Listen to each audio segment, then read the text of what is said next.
Buenas tardes, ya acabamos de iniciar la grabación de la sesión de esta semana, de la sesión sincrónica para discutir los temas correspondientes a la semana número 10, que es el crecimiento y desarrollo del lactante, pero como es crecimiento y desarrollo en general, no solamente tratamos la parte del lactante, sino que algunas cosas que son importantes para del preescolar, pero algunas cosas que son importantes del lactante todavía las seguimos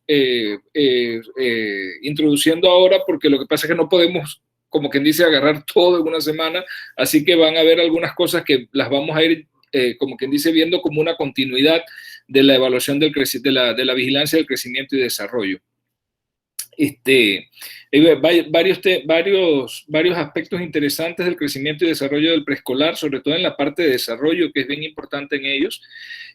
Así que bueno, abrimos el periodo de preguntas y de discusión para cualquier tema que quieran conversar acerca del crecimiento y desarrollo del preescolar.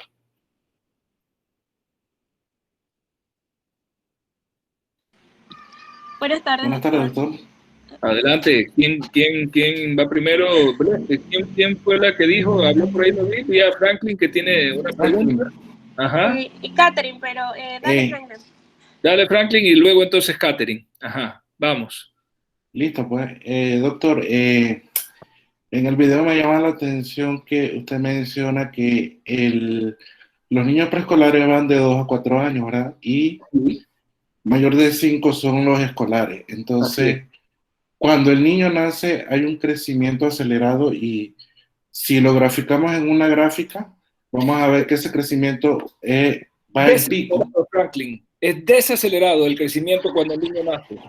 No es acelerado, es desacelerado, porque la velocidad va bajando. Sí, entonces de 2 a 4 años el crecimiento es desacelerado, mencionó. No, del nacimiento a los 2 años el crecimiento es desacelerado.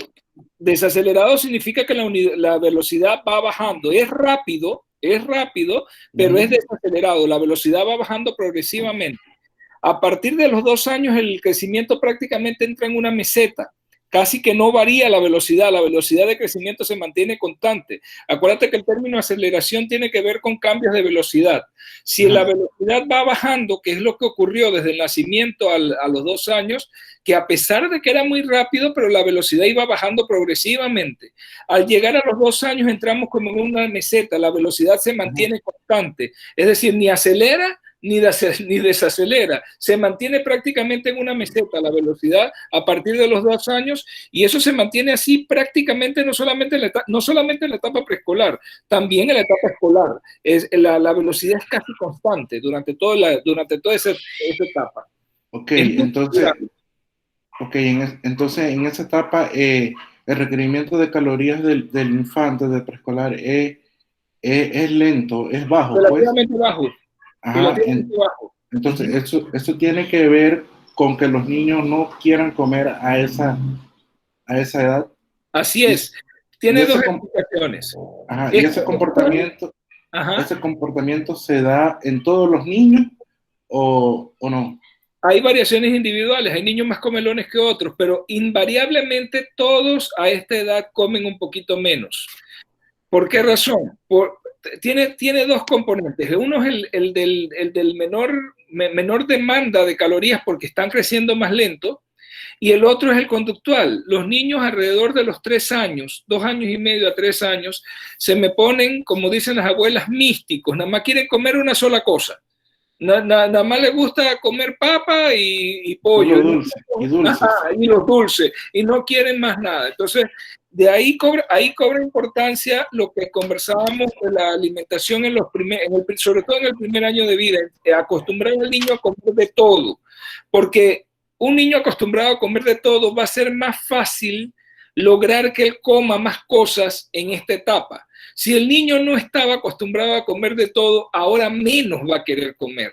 A un niño de 2 años, 2 años y medio, 3 años, que no se le enseñó a comer en la etapa de lactantes vegetales ni nada, tú le pones vegetales ahora y los volteas a ver así y ahí quedaron, nadie lo va a hacer comer eso.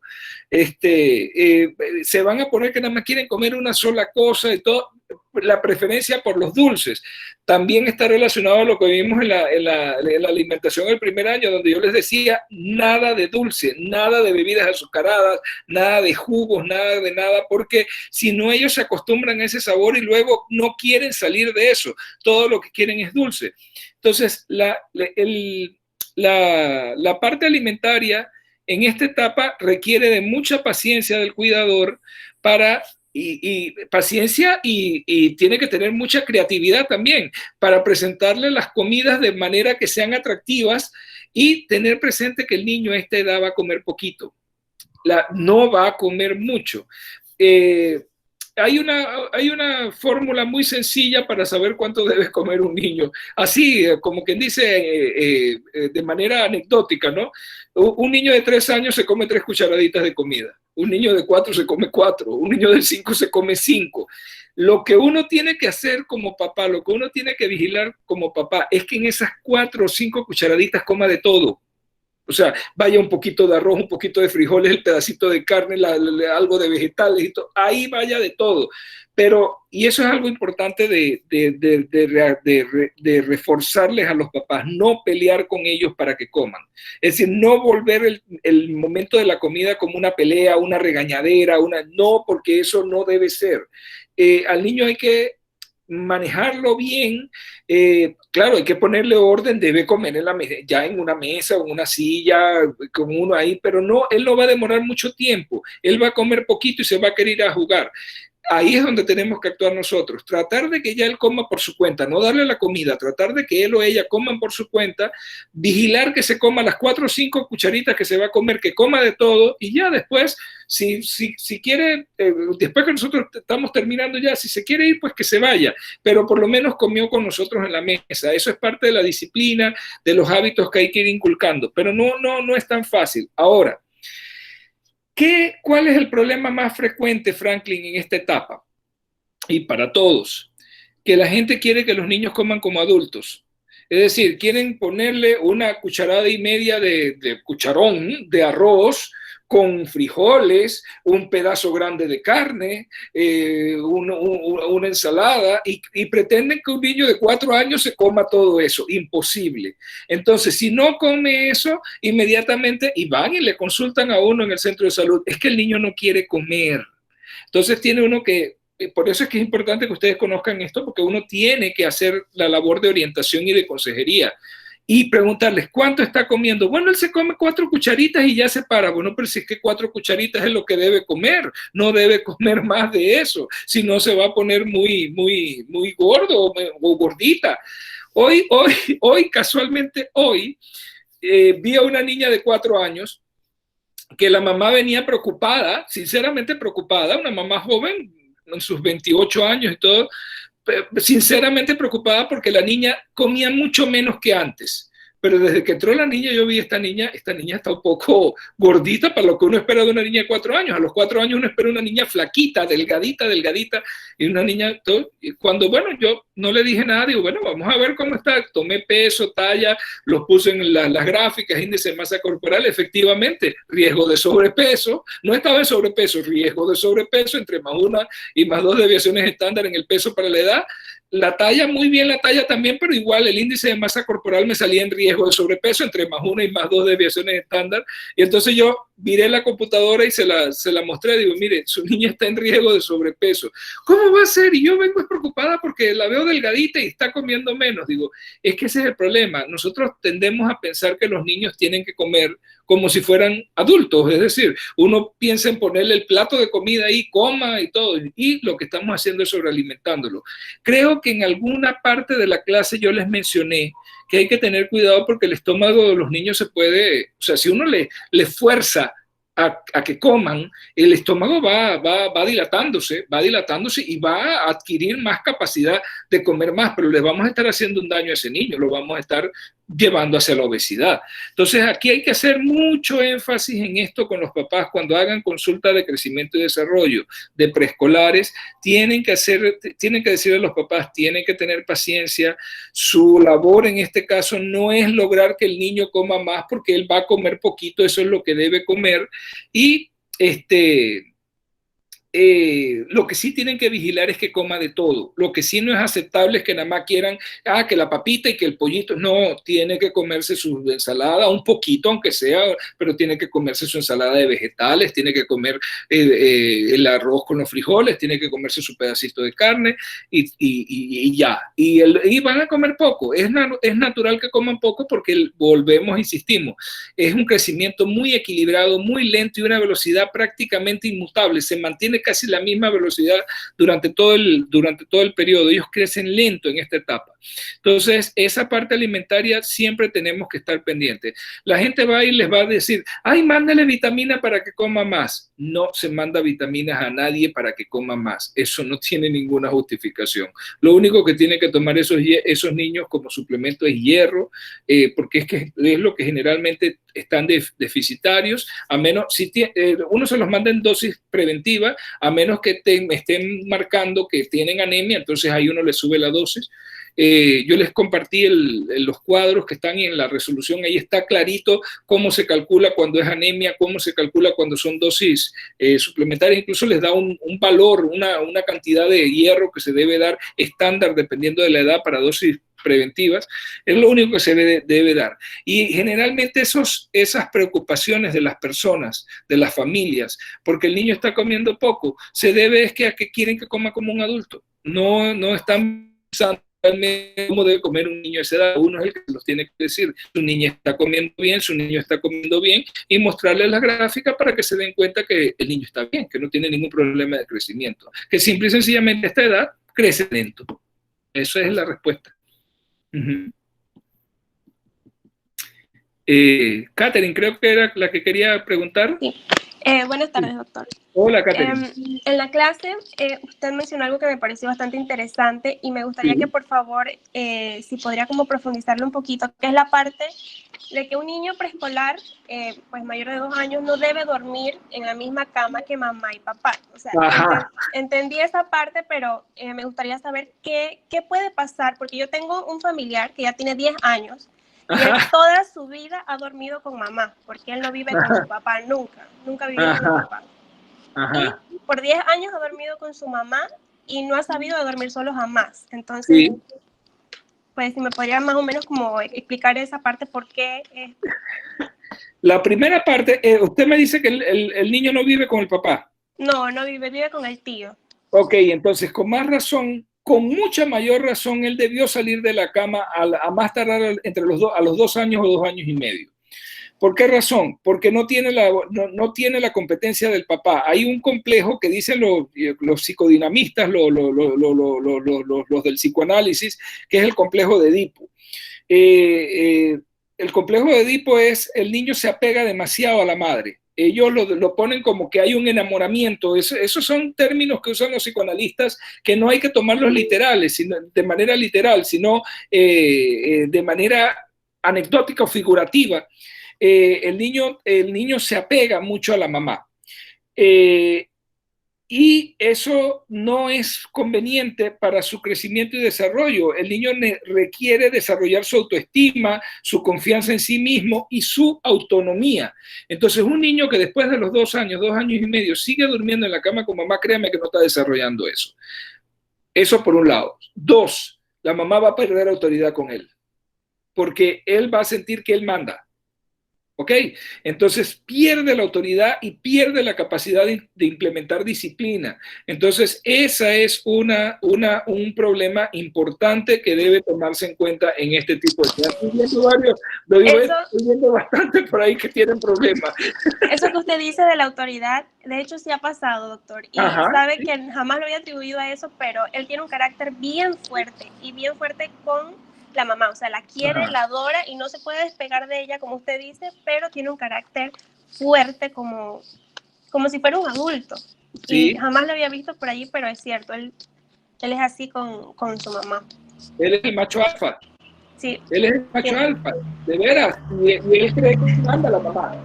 ¿Sí? Entonces, ahí, eso pasa, eso es un problema importante, eso debe ser evaluado inclusive, eso debe ser abordado por salud mental, por psicología, para tratar de romper eso y ayudar al chico, porque imagínate, si tiene 9 años, ya pronto es un adolescente y va a ser un problema serio de manejo para esa mamá, la disciplina con ese muchacho. Él no le va a hacer caso a ella, de ninguna manera. Entonces... Una mujer es lo mismo, ¿verdad? ¿Cómo dice? Si es una niña, Sí, lo mismo. Es el mismo problema. Lo único es que varía un poquito la dinámica, si es niño o es niña, si es con papá o con mamá. Tiene ciertas variaciones, pero a la larga lo que se crea es un problema de dependencia tremendo y genera una serie de conflictos interfamiliares dentro del seno familiar muy fuertes. Entonces, miren que por eso es que se los dije, uno tiene que intervenir en eso y esas son parte de las preguntas que uno tiene que hacer a la familia, a las mamás, no solamente, acuérdense que uno, o sea, lo ideal es que cuando al niño se lo lleva mamá, pero no siempre se lo lleva mamá, a veces se lo lleva otro cuidador o cuidadora, lo lleva una tía que es la que lo está cuidando porque mamá trabaja. Ese tipo de preguntas uno lo tiene que hacer, aunque le parezca a usted poco relevante. ¿Con quién duerme el niño? El niño o la niña ya duerme solo, duerme sola, tiene su propia cama y todo, porque lo que estamos generando a esta edad es ayudando a el desarrollo de la autonomía del niño, que se vaya separando, que se vaya cortando el cordón umbilical con mamá o con papá, con cualquiera de los dos, y que genere esa confianza en sí mismo para que siga el desarrollo normal. Si no, son problemas serios, ocurren problemas serios ahí. Por ejemplo, Katherine, en el caso que usted menciona, ese niño ya debería estar yendo, el niño nada más no, la mamá también, deberían estar yendo a consultas de psicología. Sí, porque ella también tiene un apego como bien grande hacia él y claro, no tiene ese carácter que se espera de una mamá y más soltera que tiene que ponerle como mano dura, por decirlo así. Ajá, exactamente, y es varoncito. Así que la disciplina tiene que ser básica aquí, es fundamental. Así que sí, ahí hay un problema, y un problema importante. Ok, muchas gracias, doctor. ¿Cómo no, Katherine? Doctor, una pregunta, disculpe. Sí, Maxi. Simplemente tiene que dormir en una cama separada, o sea, puede ser en la misma habitación o necesariamente tienen que desligarlo de que esté ahí en contacto con sus papás. Es progresivo. Primero lo sacan de la cama y después lo sacan de la habitación, pero sí tiene que salir de la habitación. Lo ideal es que salga de la habitación a su propia habitación, pero puede ser paulatino. Primero de la cama a su cama y luego lo podemos llevar a su habitación. Claro, eso depende de la situación particular de cada hogar. No en todos los hogares hay una habitación aparte, perdón, para que el niño duerma aparte. Pero lo ideal es que a los 3 años ya el niño esté en una habitación separada de la habitación de sus padres. Es lo ideal, el niño y la niña. Así debe ser. Para fomentar esa separación, ese desarrollo de autonomía y de confianza. Gracias, doctor. ¿Cómo no? Aquí varias preguntas en el chat. Déjenme ver un momentito. Dice Alison que ella durmió con su mamá hasta los 13 años. Alison Rojas dijo, bueno, vamos a tener que mandar a Alison también al psicólogo a que dilucide esos conflictos que puede tener. Lexi dice, todavía Lexi duerme con su mamá.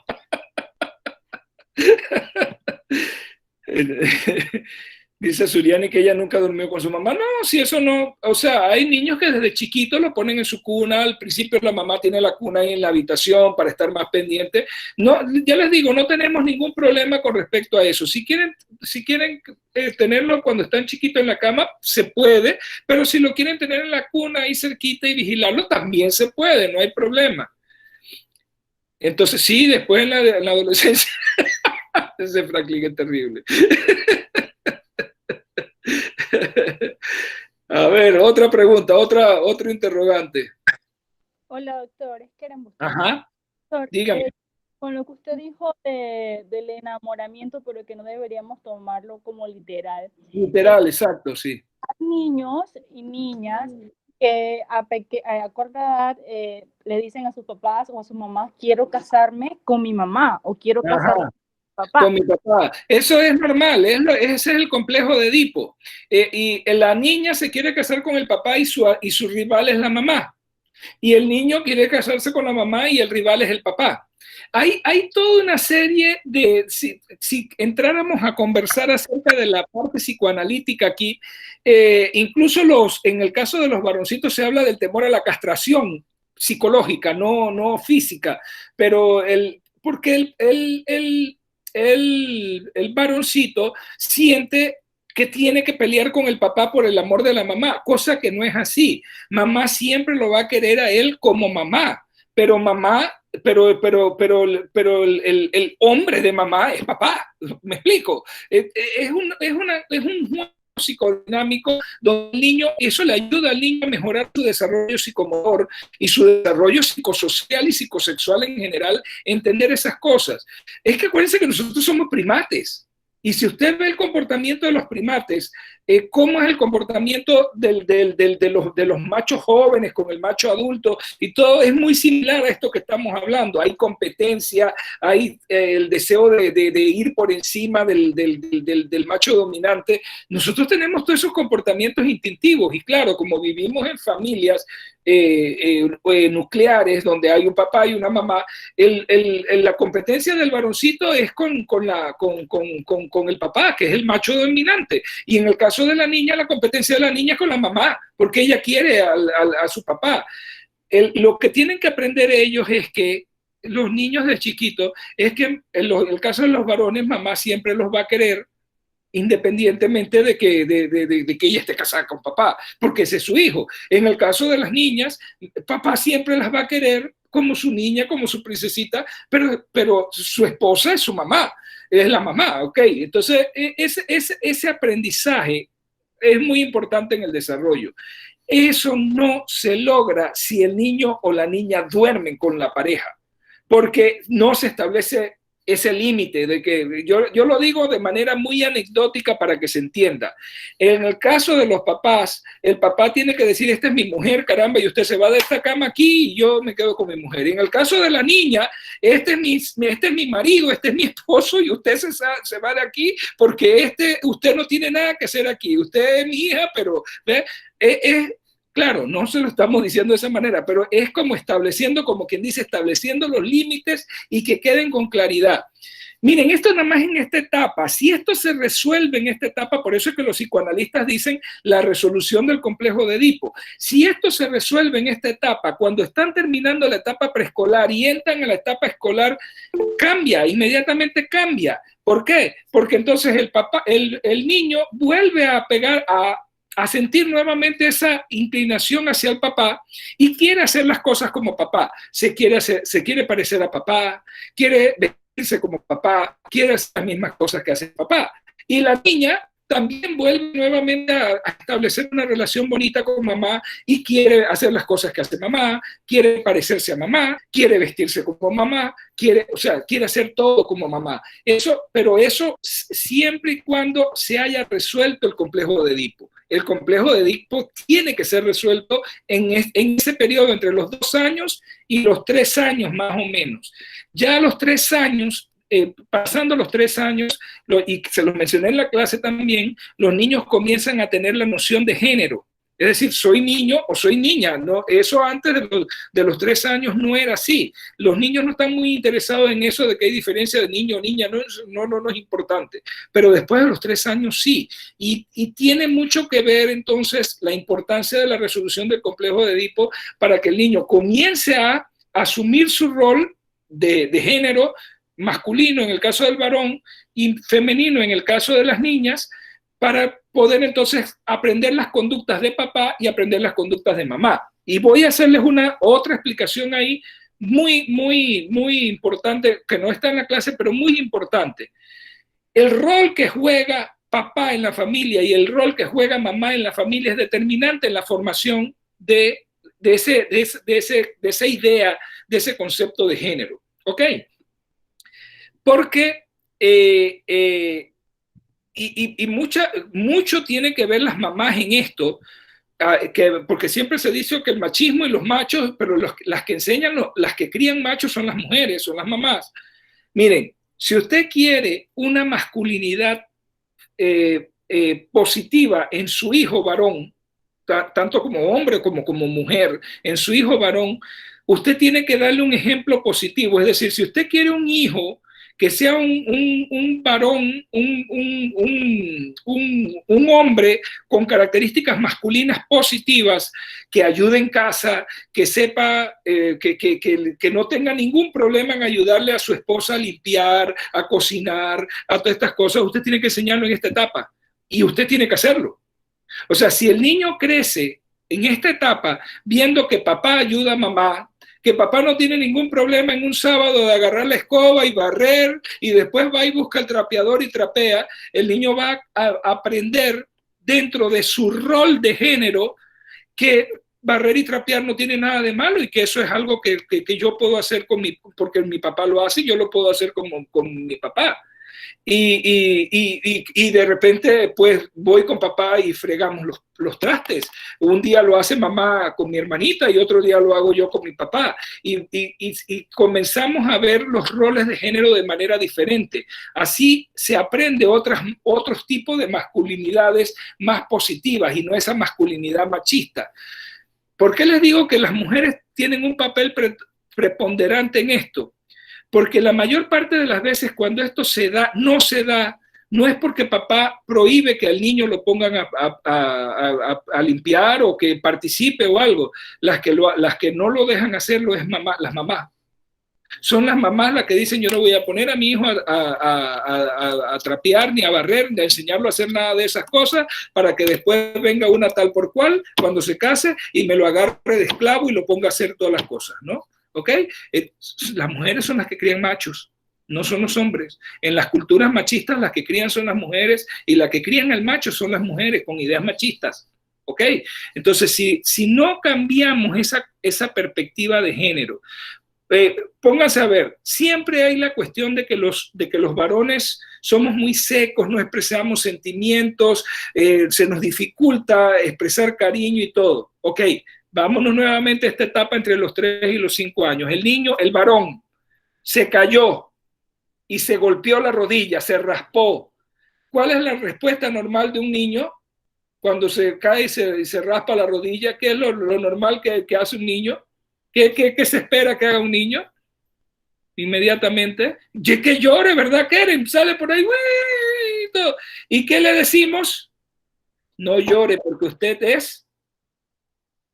¿Cómo le decimos? A ver, alguien que tome... No llore porque los niños no lloran. Ajá, porque es hombre. Y después cuando somos adultos quieren que expresemos sentimientos y que seamos tiernos y que no sé qué y todo. Y cuando estábamos chiquitos que queríamos expresar que nos golpeamos y nos dolió y lloramos y queríamos que alguien nos consolara, nos decían así mismo como ustedes acaban de decir: no llore porque los niños, los varones no lloran, usted es un hombre. Exacto, nos enseñan como si fuéramos espartanos, ¿verdad, Roberto? Así mismo es, claro que sí. Entonces después, por eso les digo, si ustedes quieren que los niños expresen diferente, que crean en los hijos y en los pacientes cuando ustedes sean médicos, los niños que ustedes van a controlar, ustedes quieren ayudar a sus familias a construir nuevas masculinidades, tienen que orientarlos en esta etapa, porque cuando se está aprendiendo el rol de género, uno tiene que aprender que uno no tiene por qué ser así. O sea, ¿quién ha dicho que los hombres no lloran? Caramba, que a uno no le duelen las cosas. Claro que podemos llorar, claro que podemos reír y claro que podemos expresar sentimientos de ternura y sentimientos y todo, pero ¿por qué los escondemos? Porque desde chiquitos nos metieron eso casi que embutido en la cabeza: los hombres no lloran. Ajá, dice Alison, muy bien, no se le validan sus emociones y sus sentimientos. Es más, se le obliga a esconderlos. ¿Ve? Entonces, se dan cuenta, son muchos factores que hay que tomar en cuenta. Esta edad no da una clase para hablar de todo eso, pero por eso era que la discusión era importante, porque yo quiero que ustedes visualicen todas estas cosas. Esta es la etapa donde se aprende el rol de género. Y miren, una cosa importante: la tendencia, la identificación del género no se aprende. Uno no aprende si uno quiere, o sea, querer ser querer tener el rol femenino, masculino, tiene mucho que ver con lo interno, pero lo que sí se aprende es el rol, es decir, qué hace uno como hombre o qué hace uno como mujer, eso se aprende en casa. O sea, ¿cómo se comporta el hombre? Uno lo aprende en casa. ¿Cómo? Viendo el comportamiento de papá. ¿Y cómo se comporta la mujer? Uno también lo aprende en casa. ¿Cómo? Viendo el comportamiento de mamá. ¿Ves? Entonces, el rol de género es aprendido. El rol de género es aprendido. Pero con qué género se identifica el niño o la niña, eso sí tiene muchos otros factores que tenemos que tomar en consideración. ¿Y por qué les estoy hablando de esto ahorita mismo? Porque los problemas de disforia de género, de problemas de identificación de género, pueden comenzar tan temprano como a los 3 o 4 años. Es decir, un niño que cromosómicamente es varón, que la familia lo está criando como varón, pero él se resiste, porque él no se siente cómodo con el rol que le está enseñando la familia. Él quisiera aprender el rol de la mamá. Eso es disforia de género. ¿Ok? Ahí hay una incongruencia entre el sexo biológico versus cómo se siente el niño y qué quisiera hacer el niño. Eso, miren, eso no es ninguna ideología de género que tanto se habla por ahí, eso no es ninguna cuestión aprendida o inculcada ni nada, eso es natural. Ahí uno se da cuenta, niños pequeñitos, 4 años y medio, que no quieren, se resisten a aprender el género, el rol de género masculino, porque ellos no sienten que va con ellos. Eso es un poquito difícil. Cuando uno se encuentra con esas cosas, ahí tiene que entrar el manejo multidisciplinario, pediatría, salud mental y todo, para dar apoyo, no para tratar ni cambiar, porque si eso es así, si el niño realmente es así, uno lo que tiene que hacer es apoyarlo hasta que se vaya definiendo bien para dónde va su identidad de género, pero requiere, esa familia, ese niño requiere mucho apoyo. Entonces, esos trastornos pueden ocurrir tan temprano como a los 4 o 5 años, a veces un poquito antes. Entonces, uno tiene que estar pendiente de eso, ¿no? Esta edad es muy importante para ver esas situaciones. Entonces, sí, aquí decía... Ajá, sí, exacto, la respuesta, Alison dijo muy bien, no se le validan las emociones a los niños y más adelante esto les trae problemas para desenvolverse en sociedad, en la escuela, hasta en... a ver, se me perdió Ajá, en la escuela hasta en un futuro en el trabajo porque tendrá emociones que no sabrá expresar, claro, porque le coartamos la expresión. Le dicen a los niños, ay, eres una nenita, no, ajá, no, miren, no hay nada peor que eso que dice Keren es terrible. Ustedes saben cómo hiere a un niño, decirle, ay, te estás comportando como niña, ay, que no sé, que eso hiere mucho a un niño, eso no se hace, y eso tenemos que decírselo a los papás. Angélica dice, considero que mostrarles afecto y cariño a los niños varones, y más cuando no tienen la imagen masculina en casa, lo que sucede en muchas madres que están solteras es importante, porque si la madre le educa de manera machista, serán hombres que al fin de los días serán groseros. Sí, exacto, que le dicen a los niños, y más cuando llegan a la adolescencia, prefiero que seas mujeriego a que sea... Sí, eso es terrible, Angélica, es que una cosa no va con la otra. No es que vas a ser mujeriego o vas a ser gay, eso no es una elección. A veces cuando yo escucho a la gente diciendo eso, yo me pongo a pensar, digo, la gente pensará que el hombre que es gay, la mujer que es lesbiana escogió ser así. Nadie escoge ser así. Usted sabe lo que es ser siempre discriminado y apartado y todo, y que una persona va a escoger eso voluntariamente. Por favor, esa persona lo que está tratando es de ver cómo encaja, cómo se amolda con la manera en que siente. Eso no es elección, eso es una forma de ser, y las personas no pueden pelear contra eso. Entonces sí, tiene razón Angélica, eso yo lo he oído muchas veces, que prefiero que sea mujeriego y todo, que sea gay, y lo forman con esa creencia. Entonces, ¿cómo va a respetar ese muchacho cuando crezca, a su esposa o a las mujeres en general, si su mamá, que es el modelo de mujer con la que él creció, le está diciendo eso? ¿Ve? Si su mamá le está diciendo eso. Les voy a poner un ejemplo no tan dramático como el que pone Angélica en el chat. Les voy a poner otro ejemplo. Así, que ocurre todos los días. El niño tiene 3 añitos, 4 añitos, entre 3 y 4 años. Y entonces vino la vecinita, que es más o menos de la misma edad de él. Las mamás son amigas. Llegó la vecinita. ¿Y qué le dice la mamá y qué le dice la abuela al niño? Mira, fulanita, viene fulanita, tu novia. Después la otra amiguita, que es la hija de la hermana de la amiga o de otra amiga y todo, vino también la otra, mira, ve, fulanita, Anita, tu novia. Y todo, y cuando usted les va diciendo al niño, ya le digo, entre 3 o 4 años, todas las muchachitas que llegan por ahí son novias de él. ¿Qué le van inculcando a esa criatura en la cabeza? Que cualquier mujer que anda por ahí es de él, que nada más tiene que irle a acercarse y buscarlo. De verdad, aunque a ustedes les dé risa ahora, eso es así. El niño está aprendiendo roles en este momento. Entonces, no, y lo peor, anda y dale un besito, anda y dale todo, y no respetamos el derecho del espacio personal de la niña. ¿Y qué le estamos enseñando a la niña entonces también? Pónganse a pensar en el lado de la niña. Cuando, no, sí, fulanito, vaya y dele un besito a la niña y no sé qué. Tenemos que tener cuidado con estas cosas. Cuando estamos con niños con esta edad, nosotros estamos enseñando roles sociales. Y luego entonces nos quejamos cuando más adelante los niños expresan comportamientos que no nos gustan. ¿Ok? Entonces, de todo esto tenemos que hablar con las familias. Mira, a veces es muy difícil hacerlo a nivel individual. De ahí que funcionan las estrategias comunitarias, hablar esto a través de acciones comunitarias. Cambiar las prácticas de crianza se puede hacer con metodología comunitaria, convenciendo a la gente de la comunidad a través de acciones, de actividades con las comunidades, charlas y todo, de que tenemos que cambiar la forma de tratar de tratarnos en familia y de la forma en que le enseñamos a nuestros hijos. Miren, el doctor Gutiérrez Alberoni, ¿se acuerdan que yo les dije que la presentación que usamos de metodología comunitaria era de él? Él es un gran maestro en esto de metodología comunitaria. Él nos contó una anécdota.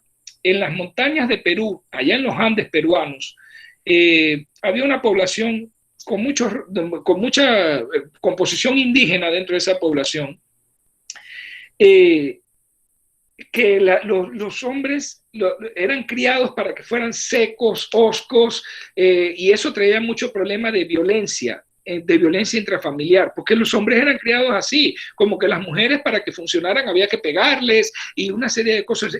Era bien patológico, bien difícil, y ellos trataron de implementar una estrategia para ir cambiando eso con la metodología comunitaria. Se hacían reuniones con los hombres, solamente con los hombres, y se les comenzó a explicar, a irlos sensibilizando poco a poco, y se les pusieron metas sencillas, pero que se sabía que para ellos iban a ser difíciles, pero metas sencillas para ir, como quien dice, cambiando la dinámica familiar y comunitaria. Las primeras metas era que cuando ellos llegaban de trabajar, como imagínense, poblaciones pobres, agrícolas, los hombres trabajaban en el campo. La primera meta era que cuando ellos llegaran del trabajo a la casa, que saludaran a su esposa, le dijeran a su esposa, hola, ¿cómo estás? O hola, y fueran y le dieran un beso a su esposa y le preguntaran cómo había estado ese día. Esa era la tarea, después de mucha sensibilización y todo, era la tarea. Y nos decía el doctor Gutiérrez Alberoni, dice, esos hombres se miraban y se preguntaban, o sea, se sentían cómo iban ellos a hacer eso. No estaban acostumbrados a hacer, pero bueno, aceptaron y comenzaron a hacerlo. Fíjense, ni siquiera hablaron de los hijos ni nada, con la esposa. Después de un mes de estar con eso, ¿qué se notó en la población? ¿Qué se notó en la comunidad? los hombres ya no iban tanto a la cantina después de que llegaban del trabajo y llegaban a la casa y comían, no se iban a la cantina, se comenzaron a quedar más tiempo en la casa. ¿Por qué? Porque comenzaron a conversar con sus esposas. Imagínense, comenzaron a conversar con sus esposas. Algunos tenían más de 20 años conviviendo juntos y no conversaban, porque los hombres sentían que no tenían nada que conversar con una mujer. Comenzaron a conversar con su esposa y se les hizo tan interesante la cosa que ya no se iban, se quedaban en la casa conversando con sus esposas. Bajó la violencia intrafamiliar, bajó el nivel de violencia intrafamiliar en la comunidad, solamente con esa acción. Luego se les comenzó a decir que además de ir y saludar y darle un beso a su esposa, tenían que llegar y saludar primero con las niñas. Si tenían hijas, mujeres, hijas, comenzar con las niñas, darle un besito a las hijas y hablar con las hijas. Y bueno, eso como que no les fue tan difícil. El problema fue después de 2 semanas que le dijeron que tenían que ir y darle un beso a sus hijos. ¿Cómo que vamos a besar a mis hijos? Somos hombres, entre los hombres no nos damos besos. Pues sí, va a llegar y le va a dar un beso a su hijo porque es su hijo y usted tiene que demostrarle que usted lo quiere, que usted tiene cariño y todo. Miren, ese paso fue todavía mejor que el de la relación con las mujeres. Solamente el hecho de abrirse a darle un abrazo y un beso a los hijos varones, los abrió, parece que los quebró el sistema que había machista y los abrió, y después de ahí ellos comenzaron, claro, ahí se necesitó intervención de salud mental para poder ayudarles es como cuando cuando se rompe una represa, ellos comenzaron a expresar sentimientos reprimidos de cómo sus papás les pegaban cuando ellos eran niños, que su papá nunca los había abrazado, que no sé qué, que por aquí, que por allá. Entonces, claro, se crea una patología social a raíz de lo que pasa dentro de la familia, en el ámbito familiar, y eso se puede romper, pero cuesta trabajo. Entonces, de ahí la importancia de que ustedes conversen con las familias de todo esto. Eso es crianza. Hay que conversar con las familias acerca de crianza, acerca de que hay que expresarle amor a los niños. Y eso no quiere decir que no se establece disciplina. Por eso yo les dije, lean la parte de disciplina, ahí en la guía está.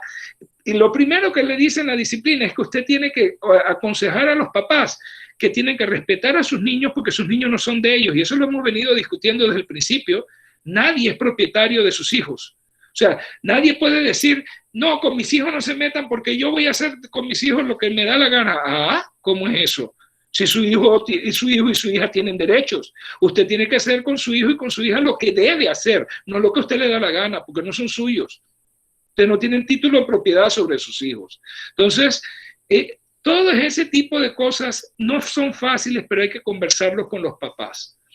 Dice Suriani que en ese caso, ¿cómo influirían los padres? Por ejemplo, la vez pasada le di que una niña ya era trans y tiene 8 años, ¿considera que tiene la madurez para eso? Ok, no es que, miren, esas son todas tergiversaciones.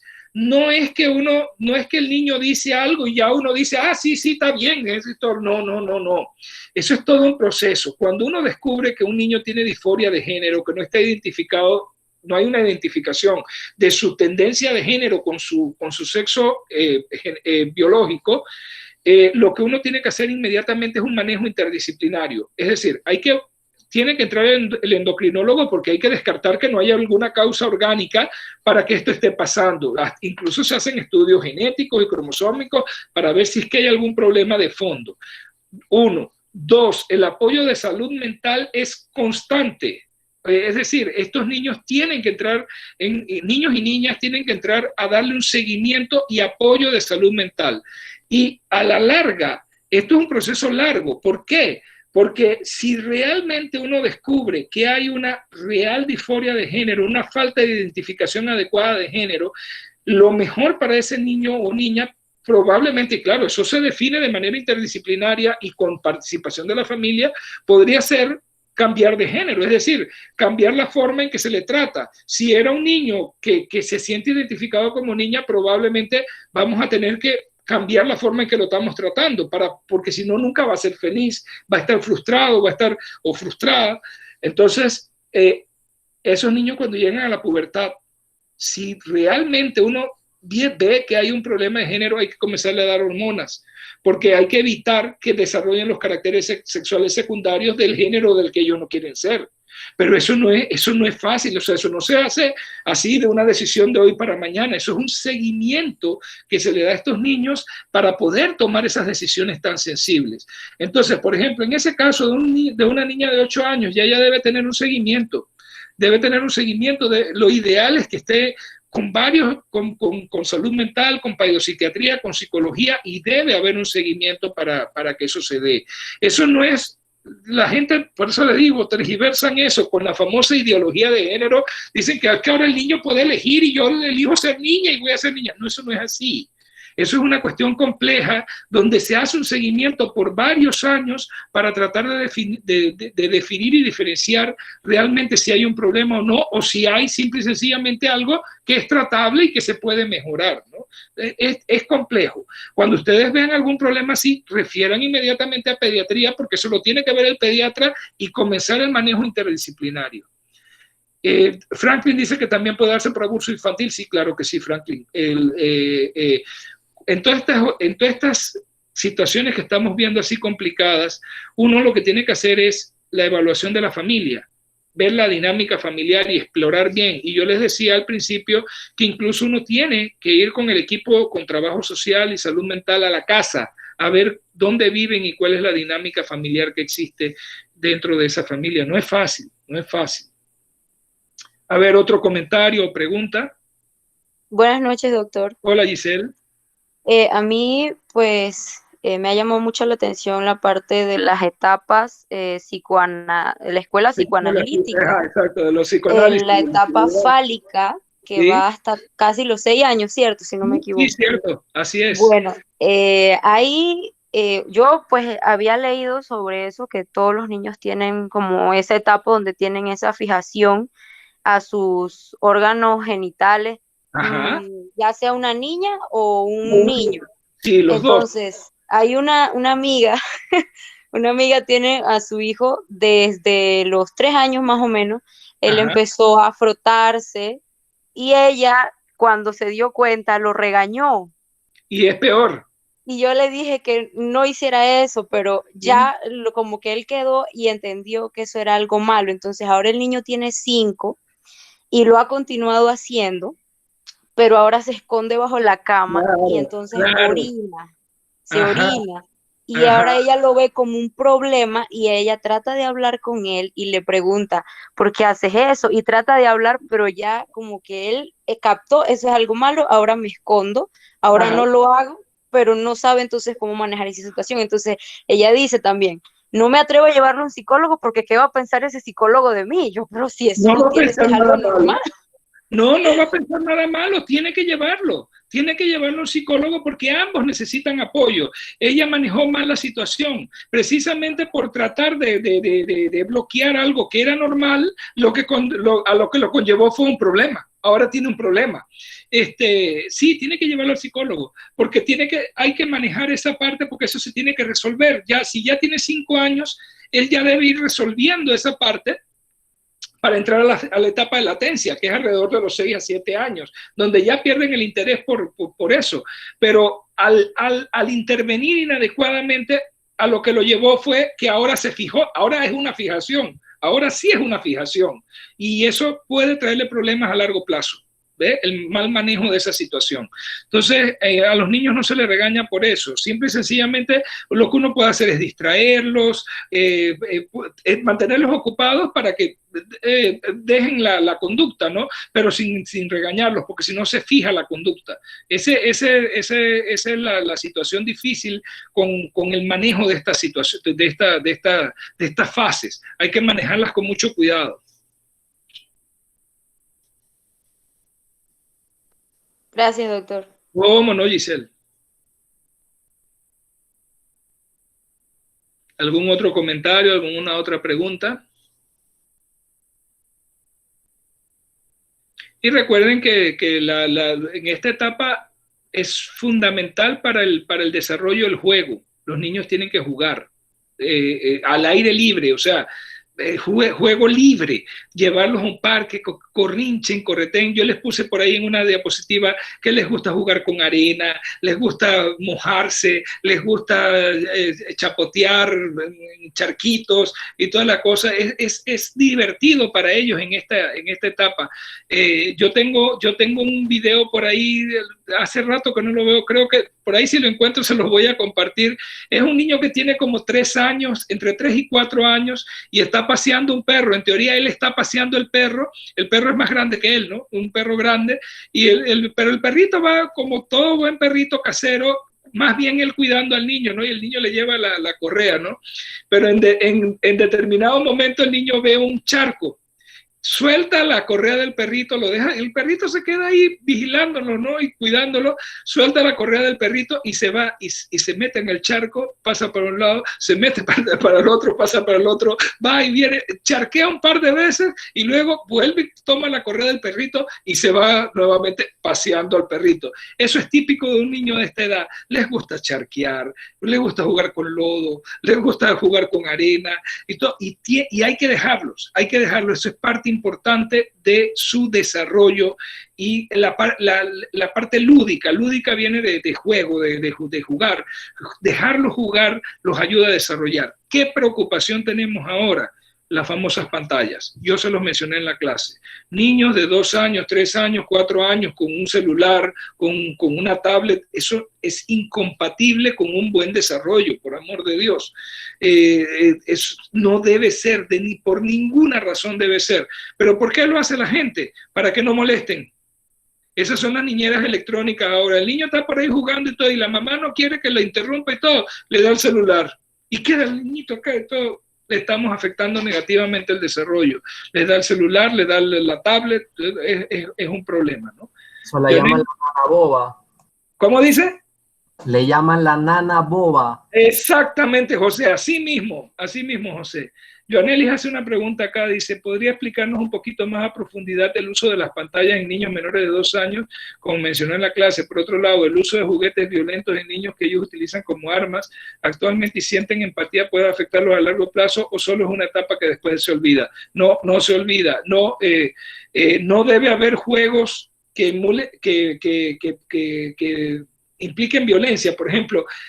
Y eso fue muy común en una época, las pistolas y todo eso, no, porque lo que estamos enseñando es violencia y lo que queremos es evitar la violencia. Así que no está para nada bien todos estos juegos violentos. Los juegos de los niños en edad preescolar deben ser constructivos. ¿Qué juguetes le podemos comprar a un niño en edad preescolar? Legos, para que aprendan a hacer estructuras y todas estas cosas. Eso le ayuda en su motora fina, carritos, cosas por el estilo, ¿no? Y con respecto a las pantallas, totalmente proscritas. Los niños menores de 2 años no deben estar expuestos a ningún tipo de pantalla, ni siquiera a la televisión. Ni siquiera a la televisión. Cuidado con que, o sea, no podemos ser tan estrictos en el ya preescolar, ya más de 2 años. ¿Por qué? Porque ahora por la pandemia de COVID, por ejemplo, los niños de 3, 4 años de prekinder, de maternal y prekinder, se les conecta a un dispositivo para que reciban algún tipo de orientación de sus maestros, tan chiquitos como 4 años, pero debe estar un adulto responsable ahí, un cuidador. Es decir, no es dejarle al niño esto solamente porque no debe haber ese contacto directo con pantalla, sino debe haber un mediador que debe ser el adulto cuidador. Los niños no deberían tener contacto autónomo con pantallas, es decir, ellos solos con pantallas, claro, con vigilancia, pero ellos manejarlas hasta después de los 6 años. Hasta después de los 6 años. Es decir, 6 años cumplidos en adelante. Antes de eso solamente manejadas por el cuidador y guiadas por el cuidador.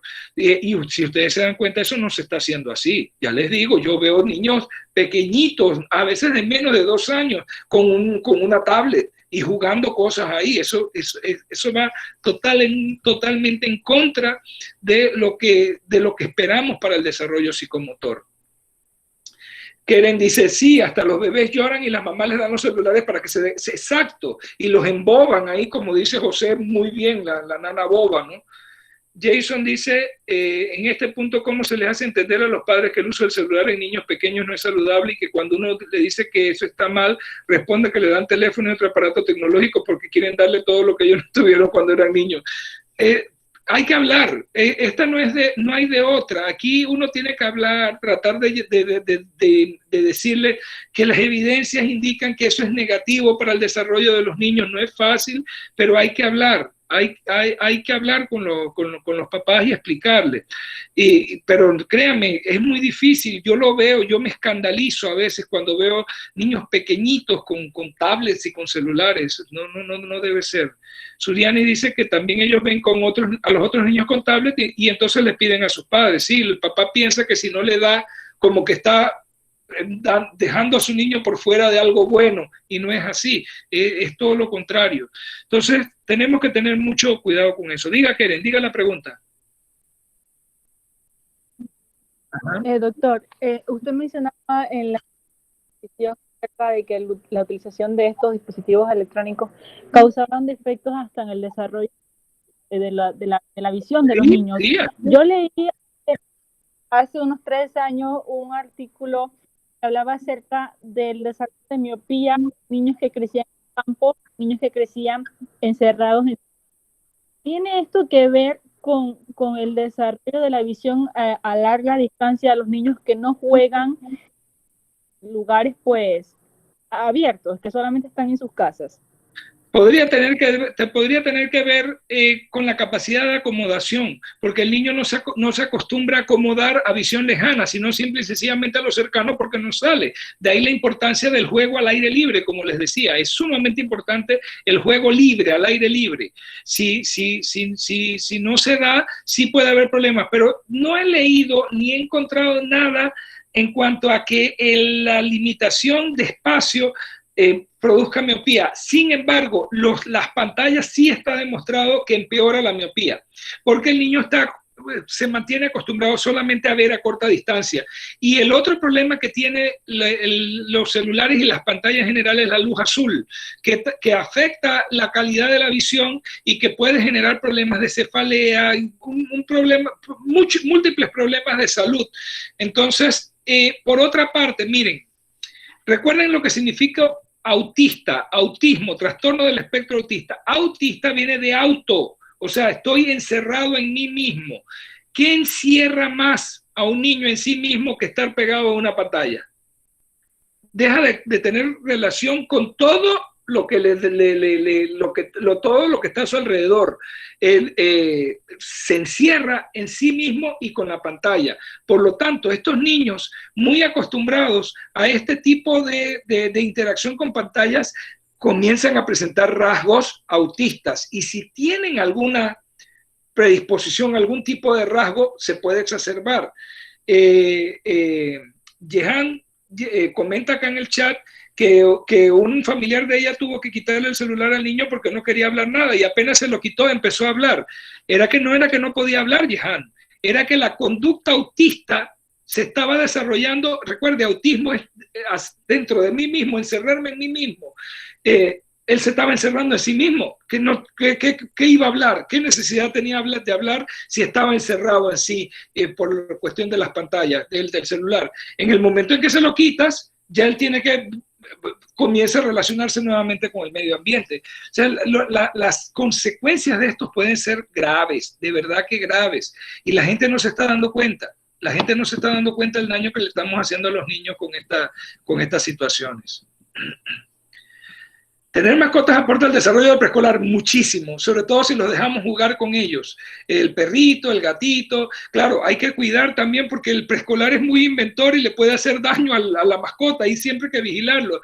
Pero generalmente los perritos son muy cariñosos con los niños, los aprenden a cuidar, sobre todo si estuvieron presentes desde que los niños eran bebés. Los perritos son muy celosos, muy cuidadores de los niños y las niñas, y ayudan mucho en el desarrollo porque juegan con el niño. O sea, el niño sale al patio, corre con el perrito corre con él, si el niño tira una cosa, el perrito va, la busca, la trae y se divierten mucho. Es muy bueno el tener mascotas cuando los niños están así pequeños en esta etapa, y después también a todos nos ayudan mucho las mascotas. Keren dice, también el daño a nivel cervical por estar tanto tiempo frente a las pantallas es algo que no se considera a menudo, pero bueno, en los niños quizás no, porque ellos adoptan cualquier tipo de posición y no es tanto ese el problema. Más bien el problema es de neurodesarrollo y de visión.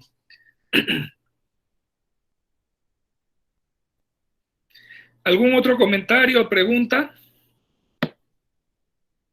Bueno, también les puse, miren, hay un material, es que lo que pasa es que el material de esta es bastante, tienen que ir leyendo. Les puse los documentos de neurodesarrollo de Harvard, son cortos, cada uno es de una página, máximo 2 páginas. ¿Qué tienen que ver ahí? ¿Qué quiero que se den cuenta? Miren, las alteraciones del desarrollo que ocurren no solamente acá en la etapa preescolar. Primera infancia incluye desde los primeros 1000 días hasta que el niño cumple 5 años. Eso todo es primera infancia, ¿ok? Si leen esos documentos, ustedes se van a dar cuenta que lo que impacte positivo o negativo en primera infancia va a tener repercusiones a largo plazo. Y uno pensaría nada más en el desarrollo, o sea, nada más en la parte cognitiva, en la parte social, de relaciones y todo. No, incluso en la parte de salud física, de salud biológica. Los niños sometidos a estrés tóxico, ¿qué es estrés tóxico? Y eso se lo explican ahí en los documentos. Ellos hablan, sobre todo en los primeros 1000 días, pero todavía siguen los primeros años, en los primeros meses de la etapa preescolar. Ellos hablan del juego de tenis o del juego de ping-pong. Cada vez que el niño hace algo, él está como haciendo un saque, haciendo un servicio. Te manda la bola a tu cancha. Lo que uno debe hacer como adulto es hacer la devolución, devolver la bola. Es decir, cada vez que el niño hace algo, me está pidiendo que yo le responda. Yo debo responder y debo responder adecuadamente. Es decir, el niño pide, no es que yo le tengo que dar necesariamente lo que él pida, pero yo le puedo responder de alguna manera. El niño me pide algo que no debe tener en ese momento, yo voy y lo abrazo y le digo, ahorita mismo no, pero voy y lo abrazo. Es decir, eso es lo que ellos llaman en esos documentos el juego de tenis o el juego de ping-pong. Es decir, el niño me manda el servicio cuando pide algo, cuando muestra alguna necesidad y espera que haya una devolución por parte del adulto responsable. Adulto responsable es papá, mamá o el cuidador que esté en ese momento, ¿ok? ¿Qué pasa cuando el niño sirve, cuando saca y manda la necesidad hacia el lado del cuidador y el cuidador no responde? Se comienza a acumular lo que llaman los expertos en neurodesarrollo estrés tóxico. Es decir, el niño comienza a estrés, eso le genera estrés, y es un estrés tóxico. Son aumento de las hormonas del estrés y todo, y eso a la larga tiene alteraciones no solamente funcionales, sino de la arquitectura cerebral. Y la capacidad de respuesta del niño se va a ver tanto emocional como cognitiva, en todas las esferas se va a ver alterada. Pero ojalá nada más fuera la parte del neurodesarrollo y cognitiva y conductual y de emociones. También se ve alterado su salud física. Los niños sometidos a altos niveles de estrés tóxico, sobre todo en la primera infancia, tienen más riesgo de ser hipertensos, de ser obesos, de ser diabéticos, cuando son adultos.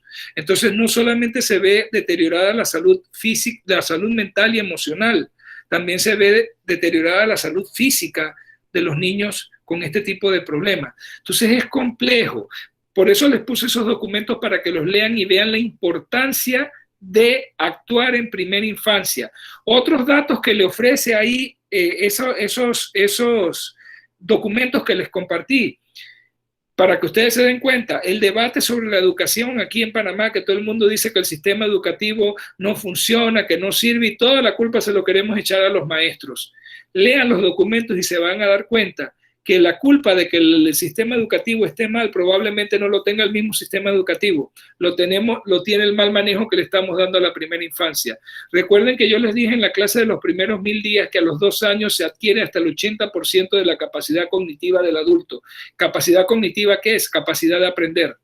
Si nosotros no manejamos bien esa parte de los primeros 1000 días y no estimulamos adecuadamente y permitimos un buen desarrollo en la etapa preescolar, no es que el sistema escolar sea malo y que los niños no aprenden porque los maestros son malos y el sistema escolar sea malo. Es que el insumo que le estamos dando al sistema escolar no es bueno. Es decir, los niños no llevan la capacidad de aprender. Si un niño no tiene la capacidad de aprender, por muy bueno que sea el maestro, por muy bonita que sea la escuela, por muchos recursos que tenga, el niño no va a aprender. Si el niño viene con una buena capacidad de aprender, así usted lo siente en un banco de madera y sea un tablero al estilo antiguo y el maestro le dé lo poquito que sepa, ese niño va a aprender. ¿Por qué? Porque trae la capacidad de aprender. Entonces, lo que tenemos que tratar de pelear nosotros como médicos es por lograr una primera infancia saludable. Y esa primera infancia saludable va desde la concepción hasta los 5 años. Miren que hablamos primero del concepto de los primeros 1000 días, desde la concepción hasta que el niño cumple 2 años, pero todavía se extiende hasta el día que cumple los 5 años, lo que llamamos la primera infancia. Y todo lo que hagamos de positivo en la primera infancia va a tener repercusiones a largo plazo, a corto, mediano, pero también a largo y muy largo plazo. Y todo lo que hagamos negativo igual va a tener repercusiones a lo largo de la vida de ese niño o de esa niña. Entonces, esta parte es muy importante. Tenemos que aprender a guiar, a orientar a las familias, a los papás, hacia mejores estilos de crianza, hacia criar a los niños para tener un buen desarrollo. ¿Se acuerdan las metas del desarrollo integral de las que hablamos? Autonomía, autoestima, resiliencia, salud, confianza, solidaridad. Todo eso, todas esas metas del desarrollo integral son a lo largo de todas estas etapas. Tenemos que ir trabajando para ellas, y si no las trabajamos adecuadamente en la primera infancia, luego vamos a tener problemas a lo largo de toda la vida. Así que hay que tener mucho cuidado, lean bien los temas. Claro, yo no espero que ustedes se vuelvan terapeutas ni que sean pediatras, yo se los he dicho desde siempre, no van a ser pediatras chiquitos, no, son médicos generales, pero tienen que tener esa sensibilidad de darse cuenta cuando algo en la crianza de un niño no va bien o de una niña. Y miren, ya ustedes han dado varios ejemplos. Fíjense lo que dijo Jehan del familiar con el niño, que no sé qué, y el celular. La otra que dijo que el niño que se tocaba y que no sé qué. Entonces, esos son problemas que si uno detecta como médico general, como médico de atención primaria, ¿qué tenemos que hacer? Referir ese niño al pediatra inmediatamente, para que el pediatra entonces haga una evaluación un poco más a profundidad y tome las medidas necesarias, que casi siempre va a ser manejo multidisciplinario entre varios especialistas. A ver, Doctor, buenas tardes. ¿No le escuché, Maylicín? ¿Me escucha? Ahora sí. Ajá, no, es que todavía no he hecho la pregunta, pero sí, hablando sobre los jardines de infancia, Sí. usted mencionó todas las características que debe tener para que sea adecuado y demás, pero en base a mi experiencia, porque yo recuerdo que desde los 4 años yo estaba en un jardín, en los de la Iglesia Católica, o sea, Sí. habían varios niños, pero solamente había una maestra y demás, pero yo siento que eso sí ayuda, o sea, sí ayuda cuando uno va a la escuela, uno está más despierto, no tiene miedo, porque eso es algo bastante característico, socialice y se maneja bien. Entonces yo siento que eso en verdad es una ventaja, pero en mi caso, o sea, mi mamá estaba en casa, pero lo hacían más allá que para que ella pudiera trabajar o para hacer cosas, era como para desarrollarme a mí misma. Entonces era como comentario de que en verdad esas cosas sí funcionan y sí logran que uno se desarrolle. Y funcionan mejor si tuvieran todas las características de las que hablaba el video de Cuídeme Bien a Santiago. Claro, doctor. Sí ayudan, sí. Por eso yo les digo, la idea, miren, hoy en día, por como las mamás tienen que trabajar o hay tanta dificultad, lo ideal es que entre los 2 y los 3 años los niños comiencen a ir ahora se llaman CAIPIs aquí en Panamá, Centros de Atención Integral a la Primera Infancia. Pero tenemos que garantizar que tengan las características adecuadas del número de cuidadores, de la capacitación de esos cuidadores, de las condiciones del espacio. apropiado para que funcione, pero sí, de que ayudan muchísimo. Si el personal está capacitado y me estimula el desarrollo de los niños, a los niños les va mucho mejor, se pueden corregir incluso muchas cosas que los niños traen. Entonces los CAIPI son positivos, son buenos, pero deben cumplir con ciertas características para que el efecto que logren sea mucho mejor, sea más positivo. Pero sí, de que son buenísimos, son muy buenos, ayudan mucho en el desarrollo. Giselle dice que si le podría explicar un poco sobre la toma e interpretación de la presión arterial, que es que estaba un poco enredado. A ver, Giselle, ¿qué parte específicamente? Es la parte del percentil 90 y según edad, o sea, el cuadro ese donde está el pocotón de números. Números, ajá. Sí, ese cuadro. Usted lo que tiene que buscar primero, Giselle, es en qué percentil de talla está su niño o su niña. Es lo primero que tiene que buscar, y lo tiene que buscar no en las gráficas de la OMS, sino en las gráficas del CDC y NHCS. ¿Por qué? Porque el estudio de hipertensión arterial, el estudio grande, se hizo en Estados Unidos y allá usan las gráficas del CDC. Por lo tanto, usted, cuando va a usar como insumo para evaluación los resultados de un estudio, usted no me puede variar la forma en que se hizo el estudio. Como allá usaron esas gráficas, esas son las que tenemos que usar y ahí están en la guía y yo se las puse en la presentación. Lo primero que usted tiene que buscar es cuál es el percentil de talla en la que se encuentra ese niño o esa niña que usted está evaluando. Una vez que usted encuentra el percentil de talla, usted en la parte de arriba localiza el percentil. ¿Cuál es el percentil de talla que está de su niño? Si está en el percentil 50, si está en el percentil 75, entonces usted lo busca y lo encierra ahí. Hay uno para la sistólica y otro para la diastólica. Y luego entonces usted localiza en qué parte le está quedando el valor de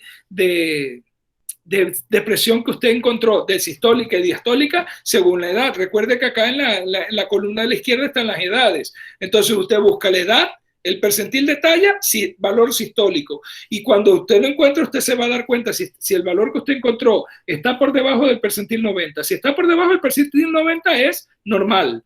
Si está entre el percentil 90 y el percentil 90, pero menor del percentil 95, de presión sistólica, es prehipertensión. Si está por encima del percentil 95, ya igual o mayor del percentil 95 de presión sistólica, ya es hipertensión. Y lo mismo hace para la diastólica. No tiene que tener los dos valores alterados para que sea hipertensión. Uno de los dos que esté alterado ya clasifica al niño como prehipertensión o hipertensión, ¿no? Pero tiene que manejar la gráfica. Pero recuerde, el valor inicial que usted debe tener es el percentil de talla. Sin el percentil de talla usted no puede hacer nada, no puede buscar. Tiene que buscar primero el percentil de talla y de acuerdo al percentil de talla, entonces usted busca.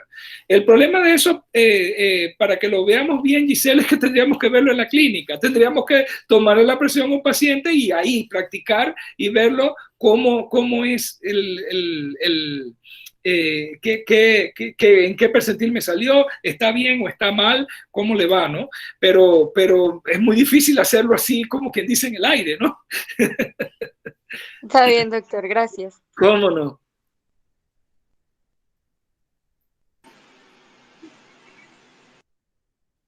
¿Alguna otra pregunta?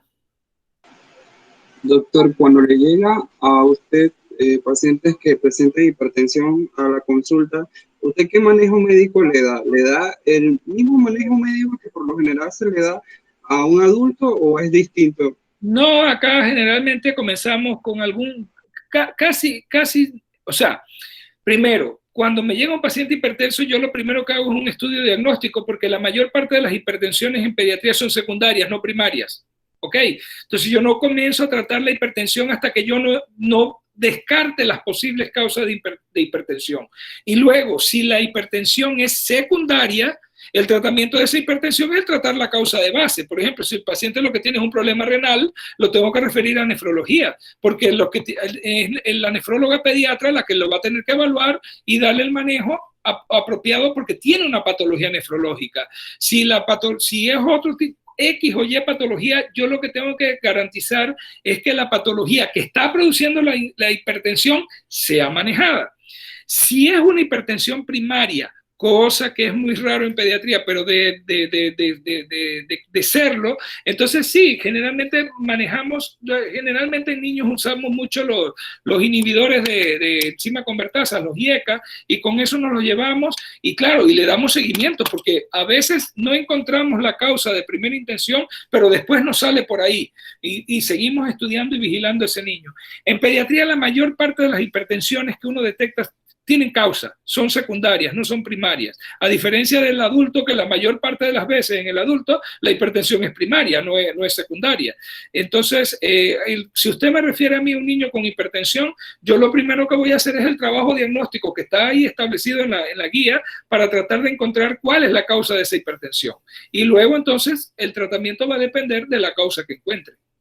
Hay múltiples causas para hipertensión, desde problemas físicos, orgánicos, o sea, anatómicos, estructurales, hasta problemas funcionales, por ejemplo, tumores productores de hormonas, una serie de cosas que sería largo enumerar. Pero uno lo que hace es buscar la causa que está generando la hipertensión y lo tratas de acuerdo a la causa. Generalmente va a ser multidisciplinario también, dependiendo de la causa que uno encuentre. No es tan sencillo la hipertensión. Por eso yo les hice énfasis que lo que necesitaba de ustedes es que aprendan a detectar cuando un niño tiene problemas de hipertensión. Y por eso les decía, usar la gráfica, usar el cuadro. Y lo primero que tienen que saber es en qué percentil de talla está ese niño según las gráficas o esa niña según las gráficas del CDC. Gracias, doctor. ¿Cómo no?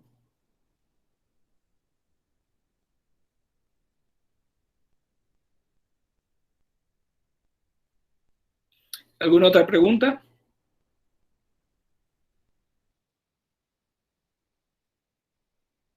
Bueno, si no hay más preguntas, entonces el tema de la próxima semana es los escolares, crecimiento y desarrollo del escolar. Así que la próxima semana no va a haber sesión sincrónica porque no voy a estar aquí en la ciudad del día del jueves, entonces nos estaríamos viendo la sesión sincrónica la siguiente semana, de la de más arriba, bueno, corresponde al 5, que es día libre, pero yo creo que nos podemos conectar ahí un ratito porque es importante para ver los dos temas que nos van a quedar de la semana, que serían el escolar y el adolescente. Así que entonces nos estaríamos viendo nuevamente en 2 semanas. Hasta luego. Buenas tardes, doctor. Chao. Buenas noches, doctor. Hasta luego, doctor. Que tenga buenas Hasta luego, doctor. Buenas noches. Buenas noches, doctor. Gracias, doctor.